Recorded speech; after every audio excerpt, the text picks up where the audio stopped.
ये कहानी है एक साधारण सी लड़की गुड़िया की, जो एक छोटे से गांव में पली बड़ी थी। उसका जीवन भी गांव के अन्य बच्चों की तरह ही सामान्य था। स्कूल जाना, खेतों में माँ बाप का हाथ बंटाना और अपनी छोटी सी दुनिया में खुश रहना। लेकिन एक दिन उसकी ये दुनिया बुरी तरह बिखर गई। एक ऐसा हादसा हुआ जिसने उसके जीवन की दिशा ही बदल दी। शुरुआत मासूम सपनों वाली लड़की गुड़िया 10वीं कक्षा में पढ़ती थी। पढ़ाई में अच्छी थी और उसका सपना था कि वह एक दिन पुलिस अधिकारी बने ताकि अपने गांव और जैसी लड़कियों की सुरक्षा कर सके। उसकी आंखों में चमक थी और दिल में जुनून। उसके पापा एक किसान थे और मां गृहिणी। घर की हालत ठीक नहीं थी, लेकिन गुड़िया कभी शिकायत नहीं करती थी। वह हर सुबह स्कूल जाती, शाम को पढ़ाई करती और मां के साथ खाना बनवाने में हाथ बंटाती। वो काली रात जिसने सब कुछ बदल दिया। एक दिन जब गुड़िया स्कूल से लौट रही थी, रास्ते में गांव के कुछ लड़कों ने उसे अकेला देख लिया। उन्होंने पहले उसे परेशान किया, फिर धमकाया और अंततः उन्होंने उसका शारीरिक शोषण किया। गुड़िया चीखती रही, रोती रही, लेकिन उस सुनसान रास्ते पर उसकी आवाज किसी ने नहीं सुनी। उसका शरीर तो लहूलुहान हुआ ही, उसकी आत्मा भी टूट गई। वो दर्द, वो चीखें, वो शर्मिंदगी जिसने उसकी मासूमियत को चूर चूर कर दिया। घर की दीवारें भी नहीं बनी सहारा। जब गुड़िया खून से सनी हुई हालत में घर पहुंची, उसके माँ बाप डर गए। माँ ने उसे गले से लगा लिया, लेकिन पिताजी का चेहरा शर्म और डर से झुक गया। गांव की सोच ऐसी थी कि अगर किसी लड़की के साथ बलात्कार हो जाए तो उसे ही दोषी ठहराया जाता था। पड़ोसियों ने ताने दिए, इसकी ही कोई गलती होगी, क्यों अकेली जा रही थी, इज्जत घर में बैठने से बचती है। गुड़िया ने जब थाने में शिकायत दर्ज कराने की कोशिश की तो पुलिसकर्मी ने भी पहले उसे ही शक की नजर से देखा। पक्की बात है कि तुम उन्हें जानती थी, ऐसा कहकर उन्होंने केस दर्ज करने से मना कर दिया। लेकिन गुड़िया चुप नहीं रही। संघर्ष की शुरुआत गुड़िया ने हिम्मत नहीं हारी। एक एनजीओ की मदद से उसने मामला कोर्ट में उठाया। कोर्ट की कार्रवाई लंबी और थकाऊ थी। वकीलों ने उसे बार बार वही दर्दनाक कहानी सुनाने को मजबूर किया।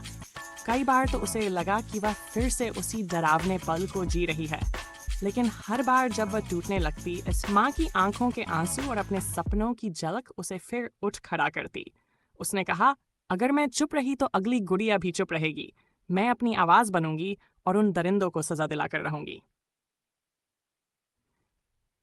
कानून का सहारा और न्याय की उम्मीद। करीब 2 साल की कड़ी लड़ाई के बाद कोर्ट ने आरोपियों को दोषी माना और उन्हें आजीवन कारावास की सजा सुनाई। यह फैसला केवल गुड़िया के लिए नहीं था, यह हर उस लड़की के लिए था जो डर से चुप रहती है। गुड़िया कोर्ट के बाहर मीडिया से बोली, मैं टूटी नहीं, मैं और मजबूत बन गई हूँ। ये लड़ाई सिर्फ मेरी नहीं थी, ये हर उस लड़की की है जिसकी आवाज दबा दी जाती है। गुड़िया की नई शुरुआत। अब गुड़िया एक सामाजिक कार्यकर्ता है। उसने बलात्कार पीड़िताओं के लिए एक सहायता केंद्र खोला है, जहां वह उन्हें काउंसलिंग, कानूनी मदद और पुनर्वास का रास्ता देती है। वह गांव-गांव जाकर जागरूकता फैलाती है। लड़कियों को बताती है कि शर्म उन्हें नहीं होनी चाहिए जिन्होंने उन्हें तोड़ा है। शर्म उन्हें होनी चाहिए। उसकी कहानी अब स्कूलों में पढ़ाई जाती है। कई लड़कियां उससे प्रेरणा लेकर अपने साथ हुए अन्याय के खिलाफ आवाज उठा रही हैं। समाज की सोच में बदलाव। गुड़िया की कहानी ने उसके गांव में सोच को बदलना शुरू किया।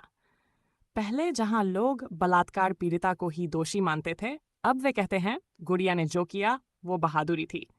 सरकार ने भी उसकी कोशिशों को सराहा और उसे नारी शक्ति पुरस्कार से सम्मानित किया। टीवी चैनलों और न्यूज़पेपर्स में उसकी कहानी छपने लगी।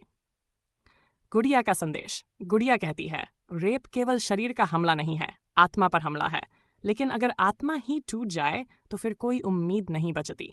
इसलिए मेरी सभी बहनों से यही कहना है, चुप मत रहो। तुम्हारी चुप्पी ही उस हैवान की ताकत है। बोलो, लड़ो और न्याय पाओ। निष्कर्ष। गुड़िया की कहानी सिर्फ दर्द की नहीं, हिम्मत की भी कहानी है।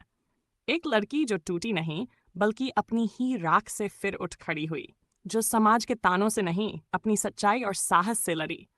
आज भी भारत में रोजाना कई गुड़िया जैसे मामले होते हैं, लेकिन अगर हर लड़की में एक गुड़िया सी हिम्मत आ जाए तो न केवल दरिंदों को सजा मिलेगी, बल्कि समाज भी सीख जाएगा कि लड़की की इज्जत सिर्फ उसके शरीर में नहीं होती, उसकी आत्मा, उसके हक और उसके सपनों में होती है। अगर